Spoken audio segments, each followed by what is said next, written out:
Assalamualaikum warahmatullahi wabarakatuh. Kami dari kelompok 2 akan melakukan presentasi tentang pencurian. Dosen pengampu kami yaitu Ibu Almira Novia Zulaiha. Di sini saya akan memperkenalkan anggota kelompok kami, ada Widiat Warhama, Wulansari, Anggun Larasati, Dola Sinulinga, Nabila, Lida Puspitasari, Kevin Yohanda, Christine Sialigan, Riki Nugroho, Dani Samaila Putri, Apriliana, Septi Ismasari, Aditya Ramadhani, Bianca Ali, Latifa Rabania, Nadira Zahrina, Laurin Lira Firna, Muhammad Ridho Falahi Fasya, Rafli Muhammad, Raffi Nasmi, dan saya sendiri, Nina Lubana. Baik, slide pertama, pengertian pencurian akan dijelaskan oleh Lida Puspitasari. Kepada Lida, dipersilahkan. Baik, terima kasih atas kesempatannya moderator. Di sini saya akan menjelaskan tentang pengertian pencurian. Pencurian merupakan salah satu jenis kejahatan terhadap kekayaan manusia yang diatur dalam bab 22, buku 2, Kitab Undang-Undang Hukum Pidana yang tercantum pada pasal 362 sampai 367. Dan pencurian merupakan masalah yang tak ada habis-habisnya yang sudah merajalela di kalangan masyarakat. Menurut pasal 362 KUHP, barang siapa mengambil barang sesuatu yang seluruhnya atau sebagian kepunyaan orang lain diancam karena pencurian dengan pidana penjara paling lama 5 tahun atau denda paling banyak Rp900. Pencurian sendiri ada 5 jenis menurut KUHP, yakni pencurian biasa yang tercantum pada pasal 362, pencurian dengan pemberatan yang terdapat pada pasal 363, pencurian enteng atau ringan yang terdapat pada pasal 364, pencurian dengan kekerasan yang terdapat pada pasal 365, dan yang terakhir yaitu pencurian dalam kalangan keluarga yang terdapat pada pasal 367. Baiklah, saya kembalikan kepada moderator.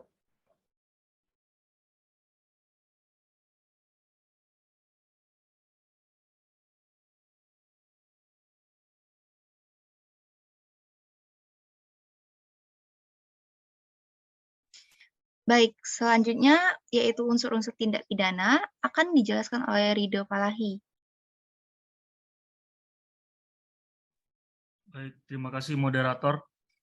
Seperti yang kita ketahui, unsur-unsur tindak pidana pencurian terbagi jadi dua, yaitu unsur subjektif dan unsur objektif. Di sini saya akan menjelaskan untuk unsur objektifnya terlebih dahulu. Unsur subjektif. Unsur subjektif sendiri merupakan unsur yang dipandang dari pelakunya. Nah, unsur-unsur subjektif dari pencurian sebagai berikut. Yang pertama yaitu dengan memaksud memiliki barang, yang artinya perbuatan pencurian itu dimaksudkan oleh para pelaku untuk mengambil barang milik orang lain. Yang kedua, melawan hukum, di mana perbuatan mengambil barang milik orang lain ini dilakukan secara melawan hukum, yang mana perbuatannya seperti merampas hak orang lain yang bertentangan dengan hukum. Yang ketiga, memiliki barang bagi diri sendiri, yaitu bertujuan daripada pencurian ini ialah barang yang diambil itu untuk dimiliki bagi dirinya sendiri. Dan yang terakhir yaitu ancaman pidana penjara maksimal 5 tahun atau denda maksimal sebesar Rp60. Untuk unsur objektifnya akan dijelaskan oleh teman saya, Rafli Muhammad. Baik, terima kasih Rido. Jadi saya akan menjelaskan unsur objektifnya. Yang pertama itu ada perbuatan mengambil, lalu yang mengambil itu harus sesuatu barang. Selanjutnya barang itu harus seluruhnya atau sebagian kepunyaan orang lain. Pengambilan dilakukan dengan maksud untuk memiliki dengan melawan hukum atau melawan hak. Dan ketika mengambil barang tersebut, belum berada dalam kekuasaannya. Lalu saya akan menjelaskan teori pengambilan barang. Teori pengambilan barang ada 3, yaitu teori kontraktasi, yaitu pengambilan itu disyaratkan dengan gerakan fisik pelaku telah memindahkan barang yang bersangkutan dari tempatnya semula. Lalu yang kedua ada teori ablas, yaitu selesainya perbuatan mengambil bila pelaku telah mengamankan barang. Yang ketiga teori aprehensi, yaitu pelaku harus membuat benda yang diambil telah kekuasaannya secara nyata. Saya kembalikan ke moderator.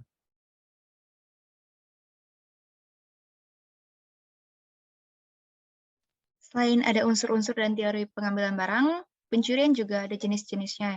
Jenis-jenis pencurian akan dibacakan oleh Wulansari kepada saudari Wulansari, dipersilakan. Baik, terima kasih kepada moderator. Jenis yang pertama itu pencurian biasa pada pasal 362 KUHP. Nah, di sini sudah dijelaskan pada Lida Sini saya akan menjelaskan pengertian barang atau benda. Kata benda ini di dalam KUHP juga dipakai dalam penggelapan, penipuan, pengerusakan. Nah, benda yang dimaksud dalam pasal 362 KUHP itu benda bergerak atau berwujud yang sifatnya bisa dipindah tangankan. Lalu pengertian sebagian atau seluruhnya, punyaan orang lain. Hal ini cukup dibuktikan bahwa pelaku bukanlah pemilik dari benda yang dicuri. Pengambilan barang atau benda yang menjadi objek pencurian ini tidak harus status hak miliknya dipunyai atau dikuasai oleh salah satu atau beberapa pemilik saja. Lalu selanjutnya, pencurian berat. Pasal 363 KUHP. Nah, di sini terdiri dari pasal 363 ayat 1 sampai ayat 363 pasal 1 ke 5. Yang pertama pasal 363 ayat 1, pencurian hewan ternak. Pasal 363 ayat 1 kedua, unsur-unsur pemberatan pencurian. Nah, unsur-unsur pemberatan pencurian itu pada waktu terjadi misalnya kebakaran, gunung berapi, kapal karam, bahaya perang, dan semacamnya. Selanjutnya, pasal 363 ayat 1 ketiga, pemberatan pencurian. Pemberatan pencurian ini yaitu dilakukan dalam suatu tempat kediaman, di sebuah perkarangan tertutup, dilakukan oleh orang yang berada di sana tanpa sepengetahuan atau bertentangan dengan keinginan orang yang berhak. Lalu selanjutnya pasal 363 ayat 1 ke 4, pencurian dilakukan oleh dua orang atau lebih secara bersama-sama. Nah, hal ini berkaitan dengan pasal 55 KUHP, yaitu penyertaan, menyadari bekerja sama secara fisik dalam melakukan pencurian. Selanjutnya pasal 363 ayat 1 ke 4, pasal 363 ayat 1 ke 5, pencurian di mana pelaku dalam mengusahakan jalan masuk ke tempat kejahatan atau untuk mencapai benda yang hendak diambil telah melakukan pembongkaran, perusakan, atau pemanjatan, memakai kunci palsu, perintah palsu, atau seragam palsu. Nah, selanjutnya pasal 363 ayat 2, pencurian dalam pasal ini diberat ancaman pidananya bila dilakukan di waktu malam di tempat kediaman atau dilakukan oleh seseorang yang berada di sana tanpa sepengetahuan dan bertentangan dengan keinginan yang berhak. Selanjutnya akan dijelaskan kepada teman kita, Latifah.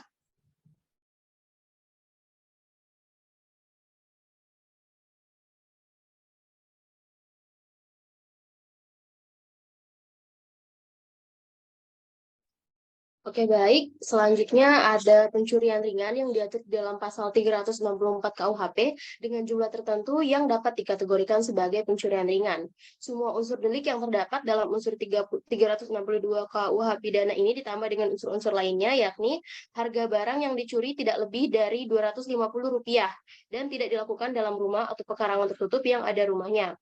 Pencurian barang yang harganya tidak dapat dinilai dengan uang tidak masuk pencurian ringan.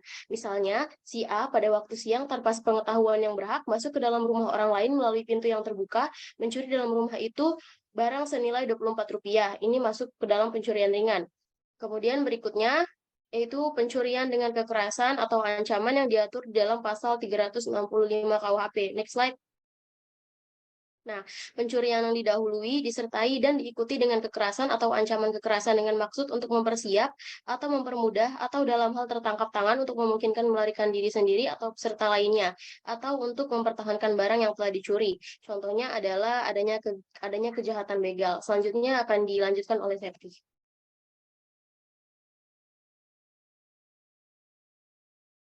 Baik, materi selanjutnya yaitu tentang pencurian dalam kalangan keluarga yang telah diatur dalam pasal 367 KUHP.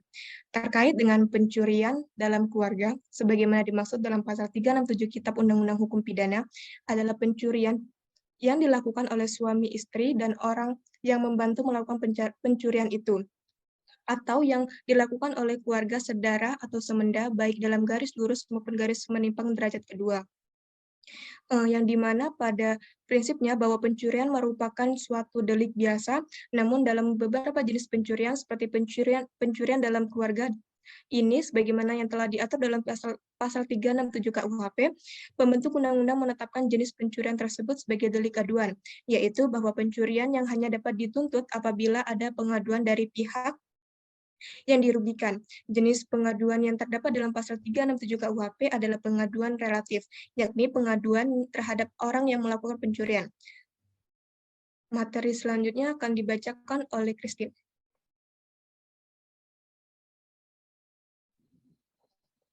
Baiklah, selanjutnya itu bagaimana ancaman atau hukuman bagi pelaku tindak pidana pencurian. Yang pertama itu pencurian biasa. Pencurian biasa tertera dalam pasal 362 KUHP Barang siapa mengambil sesuatu benda yang sebagian atau seluruhnya merupakan kepunyaan orang lain dengan maksud untuk menguasai benda tersebut secara melawan hukum karena bersalah melakukan pencurian, dipidana dengan pidana selama-lamanya 5 tahun atau dengan pidana denda setinggi-tingginya Rp900. Next. Selanjutnya itu ada pencurian ringan. Pencurian ringan di dalam KUHP diatur dalam ketentuan pasal 364. Jenis pencurian ini diatur dalam pasal 364 KUHP yang menyatakan perbuatan-perbuatan yang seperti diatur dalam pasal-pasal 362 dan 363 nomor 4, demikian pula yang diatur di dalam pasal 365 nomor 5, apabila dilakukan di dalam suatu tempat kediaman atau di atas suatu perkerangan tertutup yang di atasnya berdiri sebuah tempat kediaman, dan apabila nilai dari benda yang dicuri itu tidak lebih dari Rp250 sebagai pencurian ringan, dihukum dengan hukuman penjara selama-lamanya 3 bulan atau dengan hukuman denda setinggi-tingginya Rp900. Materi selanjutnya akan dijelaskan oleh Saudara Raffi.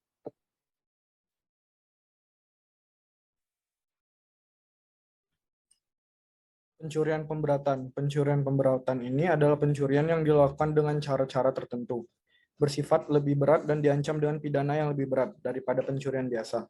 Pembuktian unsur-unsur tindak pidana ini harus diawali dengan membuktikan pencurian dalam bentuk pokoknya. Yang pertama, pencurian yang diatur dalam pasal 363 KUHP dirumuskan sebagai berikut. Dihukum dengan hukuman penjara selama-lamanya 7 tahun. Pencurian ternak, pencurian yang dilakukan pada waktu terjadi kebakaran, peledakan, bahaya banjir, gempa bumi, atau gempa laut, peletusan gunung berapi, kapal keram, kapal terdampar, kecelakaan kereta api, huru-hara, pemberontakan, atau bahaya perang. Yang ketiga, pencurian pada waktu malam yang dilakukan di dalam suatu tempat kediaman atau di atas suatu pekarangan tertutup yang di atasnya berdiri sebuah tempat kediaman atau oleh orang yang berada di situ tanpa pengetahuan atau tanpa izin dari orang yang berhak. Yang keempat, pencurian yang dilakukan oleh 2 orang atau lebih secara bersama-sama. Yang kelima, pencurian di mana orang yang bersalah telah mengusahakan jalan masuk ke tempat kejahatan atau untuk mencapai benda yang hendak diambilnya itu dengan jalan pembongkaran, pengerusakan, atau pemanjatan, dengan mempergunakan kunci-kunci palsu, perintah-perintah palsu, atau seragam palsu. Pencurian dengan pemberatan yang diatur dalam pasal 365 KUHP dihukum dengan hukuman penjara selama-lamanya 9 tahun. Pencurian yang didahului, disertai atau diikuti dengan kekerasan atau ancaman kekerasan terhadap orang yang dilakukan dengan maksud untuk mempersiapkan atau memperbundah pencurian tersebut, atau apabila kepergok untuk memungkinkan bagi dirinya atau lain-lain peserta di dalam kejahatan melarikan diri ataupun untuk menjamin kepemilikannya atas benda yang telah dicurinya itu. Dihukum dengan hukuman selama-lamanya 12 tahun. Apabila perbuatan itu dilakukan pada waktu malam di dalam sebuah tempat kediaman atau di atas pekarangan tertutup yang di atasnya berdiri sebuah tempat kediaman atau dilakukan di jalan umum ataupun dilakukan di atas kereta api atau tram yang sedang bergerak. Kedua, apabila perbuatan itu dilakukan oleh 2 orang atau lebih secara bersama-sama. Yang ketiga, apabila orang yang bersalah telah mengusahakan jalan masuk ke tempat terjadinya kejahatan dengan melakukan pembongkaran atau pemanjatan dengan mempergunakan kunci-kunci palsu atau perintah palsu, ataupun dengan mempergunakan seragam palsu, apabila perbuatan itu telah menyebabkan luka berat pada tubuh seseorang. Yang ketiga, dihukum dengan hukuman penjara selama-lamanya 15 tahun. Apabila perbuatan itu menyebabkan meninggalnya seseorang, dihukum dengan hukuman mati atau hukuman penjara seumur hidup atau dengan hukuman penjara sementara selama-lamanya 20 tahun. Apabila perbuatan itu dilakukan oleh 2 orang atau lebih secara bersama-sama dan juga disertai dengan salah satu hal seperti yang diatur di dalam nomor 1 dan 3 dan menyebabkan seseorang mendapat luka berat atau meninggal dunia. Selanjutnya, faktor yang menjadi pemicu tindakan pidana yang akan dijelaskan oleh Saudari Ana.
Oke, selanjutnya faktor eksternal.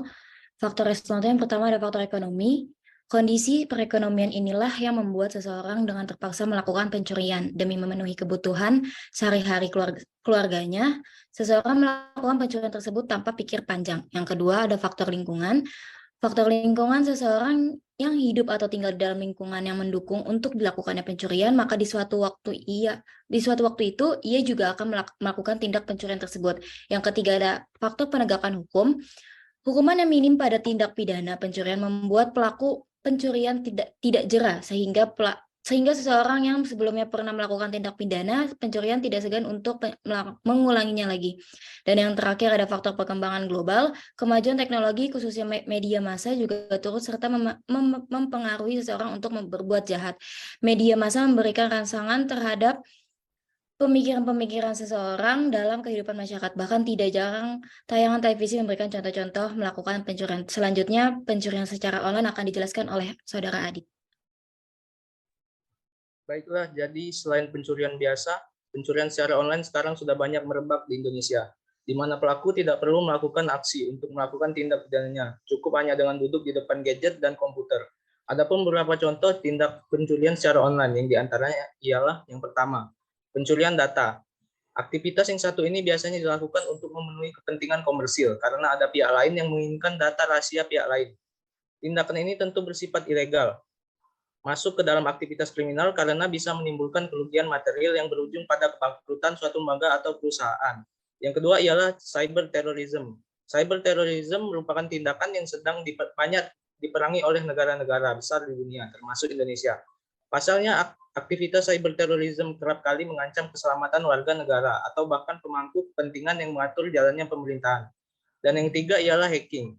Tindakan berbahaya yang kerap kali dilakukan oleh para programmer profesional ini biasanya secara khusus mengincar kelemahan atau celah dari sistem keamanan untuk mendapatkan keuntungan berupa materi atau kepuasan pribadi. Untuk poin berikutnya akan dijelaskan oleh Saudara Kevin. Baik, saya akan melanjutkan. Yang keempat ada carding. Carding adalah istilah yang digunakan untuk menyebut penyalahgunaan informasi kartu kredit milik orang lain. Para carding biasanya menggunakan akses kredit orang lain untuk membeli barang belanjaan secara online. Kemudian, barang kredit tersebut dijual kembali dengan harga murah untuk mendapatkan uang. Yang kelima, defacing. Defacing bisa dibilang menjadi aktivitas kejahatan online yang paling ringan. Hal tersebut salah satunya karena para kejahatan ini biasanya menyasar website-website non-profit seperti situs pemerintah, sekolah, bahkan perguruan tinggi. Yang keenam, cybersquatting, yaitu tindakan penyerobotan nama domain oleh oknum kejahatan di mana mereka mendaftarkan, menjual, atau menggunakan nama domain orang lain atau suatu perusahaan dengan maksud mengambil keuntungan. Selanjutnya akan dilanjutkan oleh Saudara Anggun. Selanjutnya, cyber typo squaring. Cyber typo squaring mirip dengan cyber squatting. Namun, cyber typo squaring memanfaatkan kemiripan nama seperti namanya yaitu typo. Aktivitas ini mencari celah atas kelalaian pengguna internet yang jarang memeriksa ulang URL website perusahaan karena biasanya perbedaan antara website asli dengan tiruan akan sangat tipis, misalnya berbeda hanya 1 atau 2 huruf saja. Yang ke-8 ada menyebarkan konten ilegal, dan yang ke-9 ada malware, yaitu tindakan penyusupan atau perusakan sistem komputer menggunakan perangkat lunak, biasanya virus, dengan maksud merusak dengan kemungkinan pencurian data atau informasi. Selanjutnya saya kembalikan ke moderator. Baik, materi selanjutnya yaitu sanksi pencurian secara online yang akan dibacakan oleh Laurin. Kepada Laurin dipersilakan. Terima kasih kepada moderator. Sanksi pencurian secara online yaitu pencurian data pribadi. Data pribadi di sini seperti disebutkan pada pasal 1 ayat 1 UU PDB ialah data pribadi adalah tentang orang perseorangan yang teridentifikasi atau dapat diidentifikasi secara tersendiri atau dikombinasi dengan informasi lainnya baik secara langsung maupun tidak langsung melalui sistem elektronik atau non-elektronik. Sanksi pencurian data pribadi diatur dalam pasal 67 ayat 1 Undang-Undang Nomor 27 Tahun 2022 tentang perlindungan data pribadi yang berbunyi, setiap orang yang dengan sengaja dan melawan hukum memperoleh atau mengumpulkan data pribadi yang bukan miliknya dengan maksud untuk menguntungkan diri sendiri atau orang lain yang dapat mengakibatkan kerugian subjek data pribadi sebagaimana dimaksud dalam pasal 65 ayat 1 Dipidana dengan pidana penjara paling lama 5 tahun dan atau pidana denda paling banyak 5 miliar rupiah. Selanjutnya dilanjutkan oleh Saudara Dola. Pelaku pencurian informasi pribadi dapat dikenakan sanksi pada pasal 30 ayat 2 Undang-Undang Nomor 11 Tahun 2008 tentang Informasi dan Transaksi Elektronik yang berbunyi setiap orang dengan sengaja dan tanpa hak dalam melawan hukum mengakses komputer dan atau sistem elektronik dengan cara apa saja pun dengan tujuan memperoleh informasi elektronik dan atau dokumen elektronik, maka dikenakan sanksi pada pasal 46 ayat 2. Pelaku dapat dikenakan sanksi pidana penjara paling lama 7 tahun dan denda paling banyak 700 juta rupiah. Saya kembalikan ke moderator.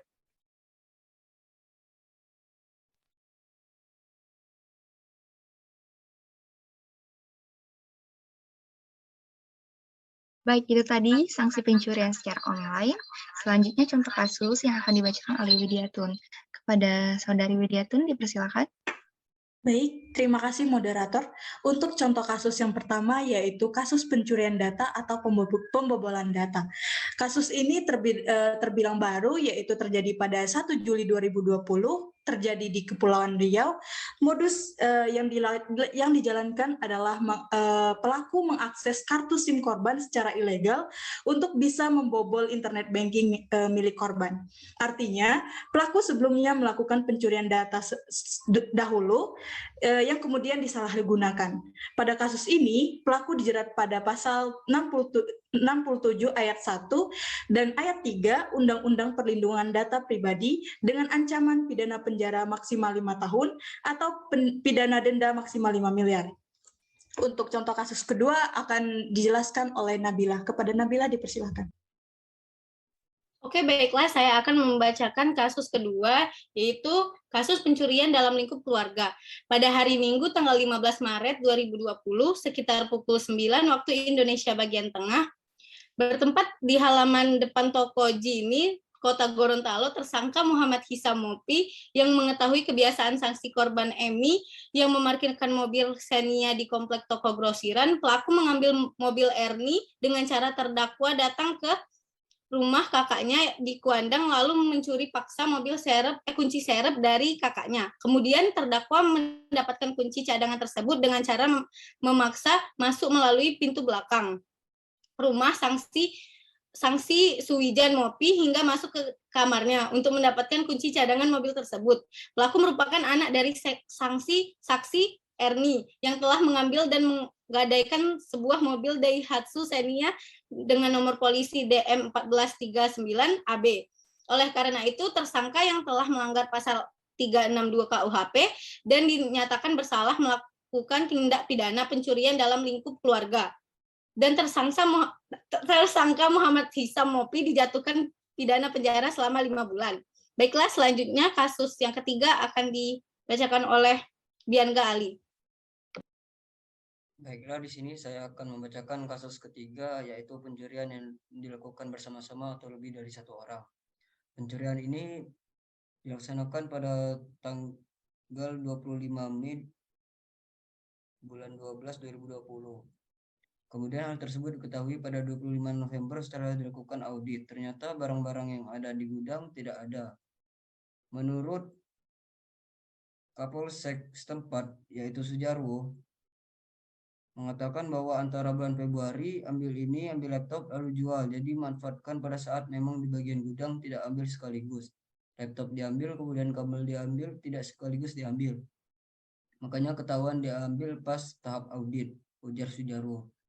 Menurut Sujarwo, pencuri berjumlah 4 orang, mulai dari supervisor hingga office boy. Masing-masing pelaku inisial R 48 tahun, supervisor sipil HM 25 tahun, office boy Sigi 44 tahun, supervisor general affair dan AC 30 tahun, staf general affair. Dari hasil penyidikan ada pemufakatan jahat namun perannya berbeda-beda. Ada perannya mengambil, ada perannya menerima, juga ada perannya yang menjual. Ada memberi informasi, dan inilah peluang atau kesempatan yang dimanfaatkan oleh karyawan. Sementara itu, pelaku ditangkap pada 17 November atas perbuatannya. Para pelaku dikenakan pasal 363 KUHP dengan ancaman hukuman maksimal 7 tahun penjara Kini mereka ditahan di rutan Polsek Mapang Perapatan. Selanjutnya saya kembalikan ke moderator. Baik, terima kasih Pak Dedian. Ada sedikit fun fact tentang pencurian yang akan dibacakan oleh Ricky. Pada Ricky, persilahkan. Baik, terima kasih moderator. Kami di sini ingin menyampaikan sebuah fun fact tentang materi kami tentang pencurian, di mana seorang pelaku pencurian yang mengembalikan barang curiannya dan meminta maaf kepada korban pencurian itu tetap bisa dipidana, walaupun kita berpikir secara logis dan hati nurani bahwa ada tindakan yang namanya restoratif justice, yang dimana tindakan itu dapat menghapus hukuman tersebut, tetapi itu tidak bisa dilakukan di kasus pencurian ini. Mengapa? Karena kasus pencurian termasuk dalam delik biasa, dan delik biasa adalah sebuah delik di mana laporan itu tidak bisa dicabut. Nah, jadi walaupun dia meminta maaf kepada korban pencurian dan mengembalikan barang curiannya, itu tetap membuat dia bisa dihukum dengan ancaman di pasal 362 KUHP. Tetapi apakah dengan dia meminta maaf dan mengembalikan barang curiannya itu termasuk tindakan sia-sia? Tentu tidak. Karena dia melakukan tersebut, itu bisa menjadi salah satu pertimbangan hakim dalam meringankan putusan hukumannya nanti. Jadi barang yang sudah dicuri namun ia kembalikan, tapi juga yang minta maaf pada korban pencurian, maka dia tetap dipidana karena melanggar pasal 362 KUHP, tetapi hukumannya bisa diringankan karena perbuatan tersebut. Baik, terima kasih. Saya kembalikan kepada moderator. Sebelum menutup presentasi hari ini, saya akan membacakan rangkuman atau kesimpulan dari pencurian. Baik, pencurian adalah salah satu jenis kejahatan terhadap kekayaan manusia yang diatur dalam pasal 362.